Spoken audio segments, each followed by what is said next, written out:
Hello, here's a brief setup guide for those of you wanting to get your brand new MOZA R3 Bundle set up in any sim racing title. Let's go. So firstly, you'll want to have the latest version of MOZA Pit House installed. Right now, I have the latest beta installed for longevity. If you'd like to have this exact beta, feel free to head over to MOZA's Discord to get it downloaded. Right, so once you're in MOZA Pit House, you'll want to make sure it's plugged in first.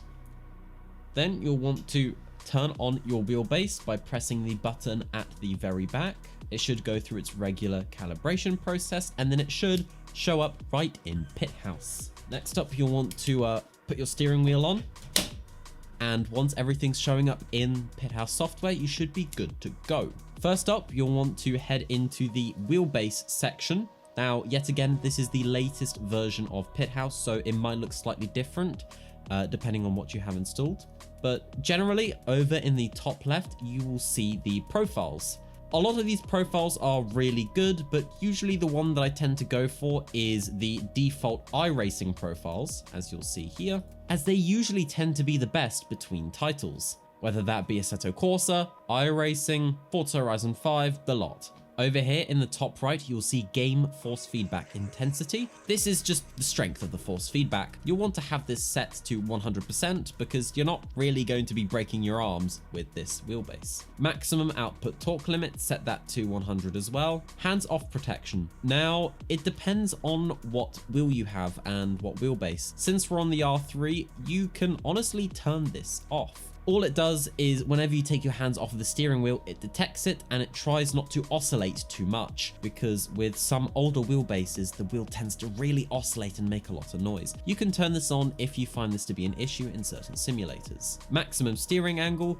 I'd usually set this to around 1080, as that's the default for most sims and it gives you just a little bit more range to work with. Going into advanced settings, I wouldn't really touch any of this, but if you are interested in changing anything, just hover your mouse over the little exclamation icon right next to the names. Go natural damping, natural friction, the lot. I wouldn't recommend changing any of this because honestly, the default profiles are really good on these latest wheelbases. Right, so next up, you're going to want to head into the steering wheel icon. And here, depending on what version you have, you'll see a couple of different menus. Firstly, you'll have the RPM LED brightness, and this simply just controls the RPM LEDs and how bright they are, at least the ones that are in the middle. Stick mode is just for the D-pad, so either you can have each be an individual button or it's to be recognized as a D-pad in certain games. This can help for older games that might see your wheel as a controller, whereas it could be better to set them each as an individual button for, say, iRacing or Assetto Corsa, where you have a little bit more range to work with. Now onto engine RPM indicator timing. Now, this is mainly just for the RPM LEDs, whether you'd like to have them go on a little bit earlier in case you need a little bit more time to shift up, or if you'd like them to be a little bit later. Of course, you can always set this to custom, which moves us onto the RPM mode.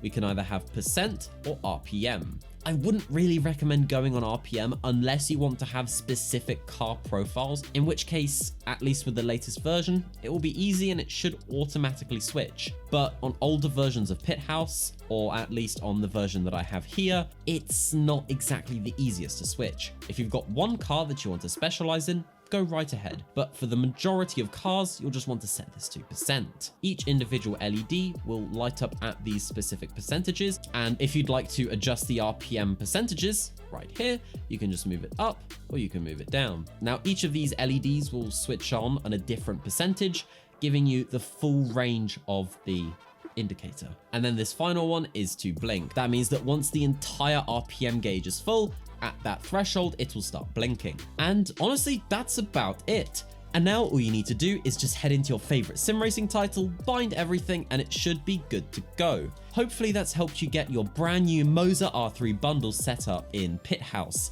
And if you have any questions, feel free to drop a comment or join the MOZA Discord, where there are plenty of sim racers like yourself to answer your questions. Thank you very much and have a wonderful day. Bye-bye.